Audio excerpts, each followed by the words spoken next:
जय श्रीराम.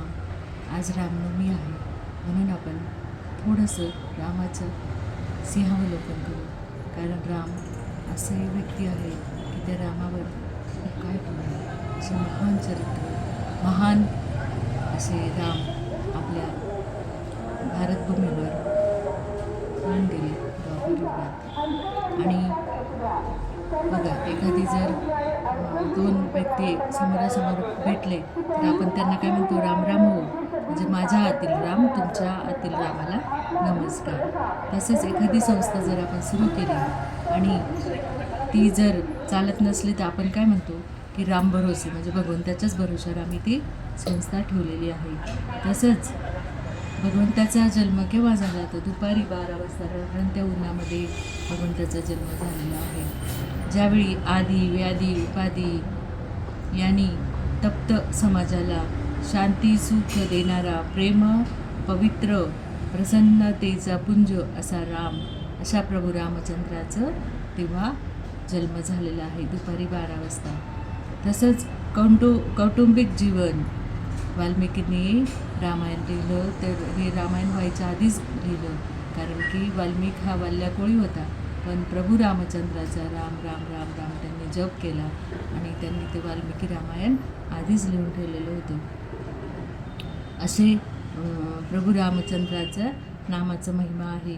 तसंच कुटुंब जीवन म्हणजे आपल्याला रामायण समजवते. म्हणजे गुणांचे शिखर म्हणजे प्रभू रामचंद्र, आणि त्यांचे शिक्षक कोण होते, गुरु कोण होते, तर विश्वामित्र. त्या काळात राजा म्हणजे ऋषी जे सांगतील तेच राजा ऐकत असायचा. आणि ऋषींनी सांगितलं की मला तुझे राम आणि लक्ष्मण असे दोघं मुलं मला यज्ञाचं रक्षण करण्यासाठी मला घेऊन जायचं आहे. त्यांना मग त्यांनी शिक्षण पण दिलं आणि यज्ञाचं रक्षण पण केलं. छोटे छोटे राम लक्ष्मण, दशरथाचा जीव होत नव्हता आपल्या छोट्या कवळ्या बालकांना त्यांच्यासोबत द्यायचं. पण वशिष्ठांनी सांगितलं की तुला राजा याच्या संस्कृतीच्या संरक्षणासाठी तुला या दोघा पोरांना त्यांच्यासोबत पाठवणारच आहे. आणि विश्वामित्र एवढे आज कोणीच गुरु नाही आहे. आणि म्हणून मग दशरथाने त्या 2 राम लक्ष्मणाला त्यांच्यासोबत यज्ञाचं रक्षण करण्यासाठी आणि असुरांचा संहार करण्यासाठी आणि शिक्षा देण्यासाठी पाठवलं. बघा, आपण म्हणतो राम हा भगवंत म्हणजे कसा आहे, तर देवाचा अवतार आहे, विष्णूचा अवतार आहे. पण राम इतका जीवनमय म्हणजे मनुष्यमय होऊन गेला होता की तो कुठेच आपलं राम देव आहे म्हणून असं त्यांनी प्रकट केलेलं नाही. तर राम हा मनुष्य म्हणूनच जगला आणि मनुष्य म्हणूनच त्यांनी सर्व कर्तव्ये पार पाडलेली आहेत.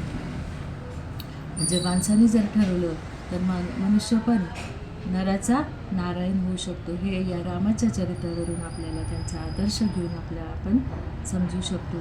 आता विश्वामित्रांनी कसं शिक्षण दिलं, तर त्यागामध्ये पुढे, म्हणजे 3 राज्याचा त्याग केलेला आहे. त्यागामध्ये पुढे आणि भोगामध्ये मागे, म्हणजे संपत्ती भोगायला नाही तर त्याग, हे आपल्याला त्याच्यावरून समजतं.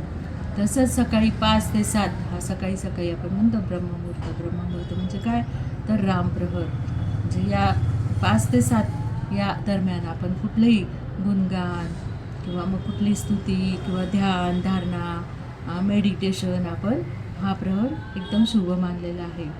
तसंच आपण म्हणतो की मित्र असावा रामासारखा, भाऊ असावा रामासारखा आणि पती असावा तर रामासारखा. कारण रामाने तसं जीवन जगलं होतं. रामाचे 2च मित्र होते, सुग्रीव आणि गृह.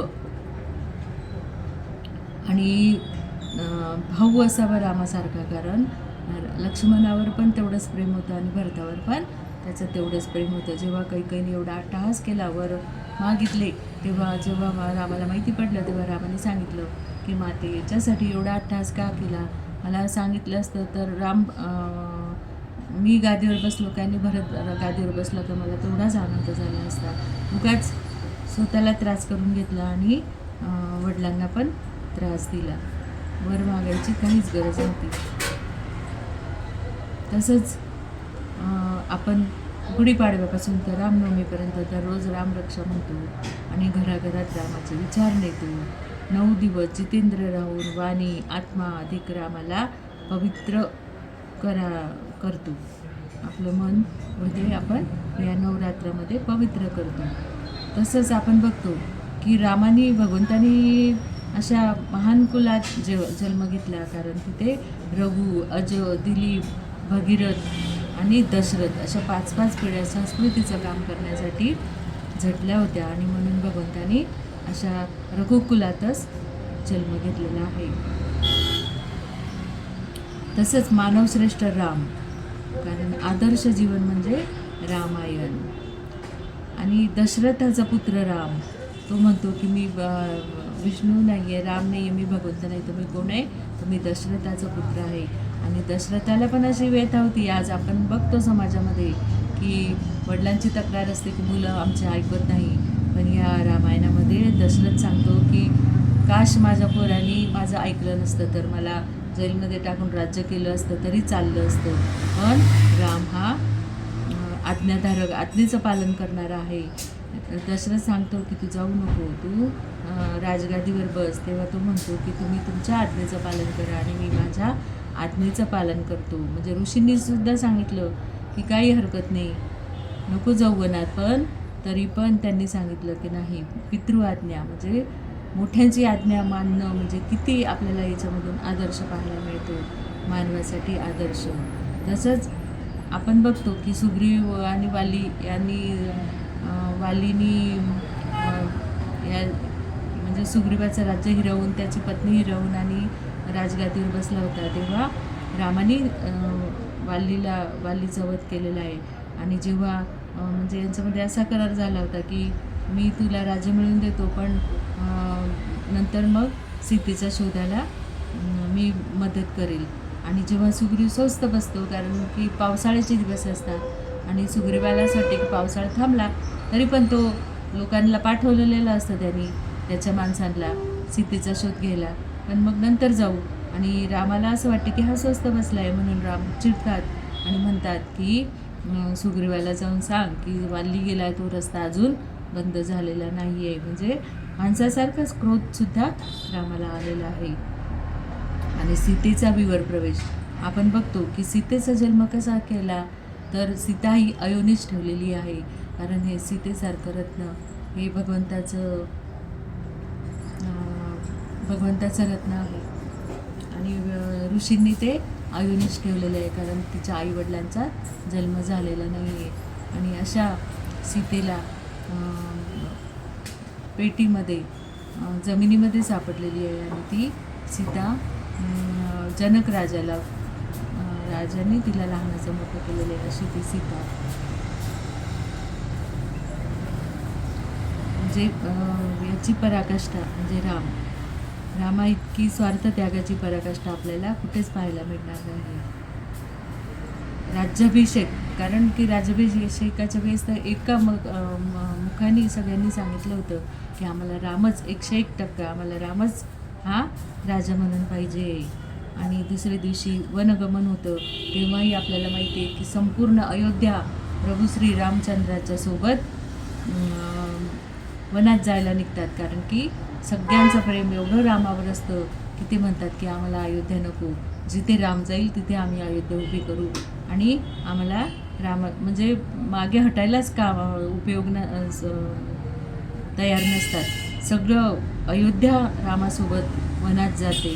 आणि शेवटी प्रभू रामचंद्राला म्हणजे रामाला सगळे झोपलेले असताना सकाळी लवकर उठून तिथून निघून जावं लागतं, आणि त्यांना निरोप देऊन जातात की तुमचं खरंच जर माझ्यावर प्रेम असेल तर तुम्ही अयोध्येला परत जा.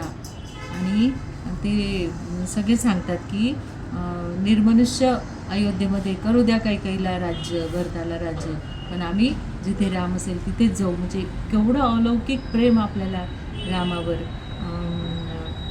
लोकांचं रामावर प्रेम आपल्याला दिसून येतं. प्रेममूर्ती राम, म्हणूनच प्रेममूर्ती राम म्हणलेलं आहे. आणि बघा सीतेचा त्यांनी जेव्हा सीतेला रावणाने नेलं होतं इथं नाशिकमधून, तेव्हा राम माणसापेक्षाही विवळ झालेला आहे, कारण की तो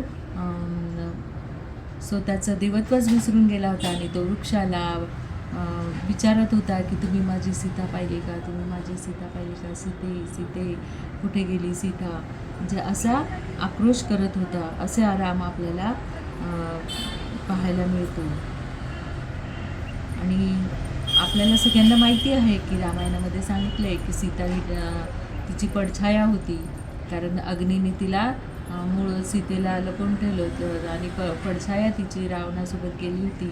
तरीसुद्धा जेव्हा युद्ध होतं आणि रावणाचा वध होतो आणि रावणाचा वध झाल्यानंतर जेव्हा सीता समोर येते तेव्हा राम तिला स्वीकारत नाही. ते म्हणतात की तुला जिथे जायचं असेल तिथे तू जाऊ शकते, पण अग्निपरीक्षा दिल्याशिवाय सीतेला हे नाही आहे. तेव्हा ती अग्नीमध्ये प्रवेश करते आणि त्याच्यातून 2 सीता बाहेर येतात आणि एक राम मग ती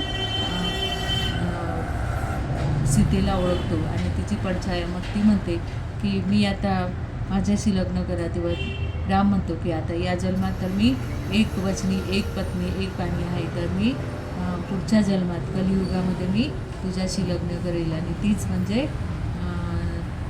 पद्मावती, त्रिपती बालाजी म्हणून कलियुगात भगवंतानी तिच्यासोबत लग्न केलेलं आहे, जी दुसरी सीता असते तिच्यासोबत. तर असं प्रभू रामचंद्रांचं जीवन म्हणजे आपल्याला इतकं आदर्श आहे. तसंच आपण म्हणतो की कर्तव्यनिष्ठा, अलौकिक पुत्र म्हणजे राम, लोकोत्तर बंधू म्हणजे राम, अलौकिक मित्र म्हणजे राम, अलौकिक शत्रू म्हणजे राम, शत्रूसुद्धा असा होता रामासारखा, आणि अलौकिक राम असं रामाचं आपल्याला जीवन, आदर्श जीवन, आदर्श कुटुंब आपल्याला पाहायला मिळतं. जय श्रीराम.